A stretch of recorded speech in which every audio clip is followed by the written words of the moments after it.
Well, I think there's three key things to building intrapreneurs, which are entrepreneurs within the context of a bigger company. I think the first one is not being afraid of risk, is letting people take some risks. And it has to be calculated risk. Granted, you don't want them going out and betting the farm and taking the company down with them, but you've got to create an atmosphere where there is some ability for them to stretch and take risks. The second thing, I think, is creativity. You've got to have the ability to let people be creative and think up new ideas, do brainstorming sessions, get away from the office occasionally. I know one company that they gave everybody an hour a week just to go out and do some research, go play around. I mean, there's probably a lot of people that play on the internet while they're working anyway. You might as well acknowledge it and say, hey, why don't you go out and find something that we can use in the company and come back and present it to us.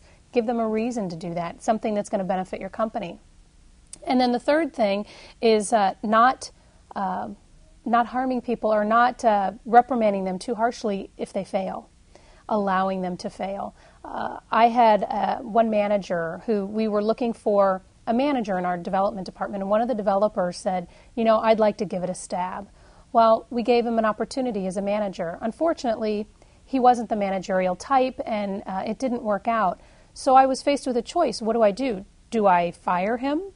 I didn't want to fire him because that would have sent the message that you can't take a risk in the company to do something, step up and do something that the company needed you to do.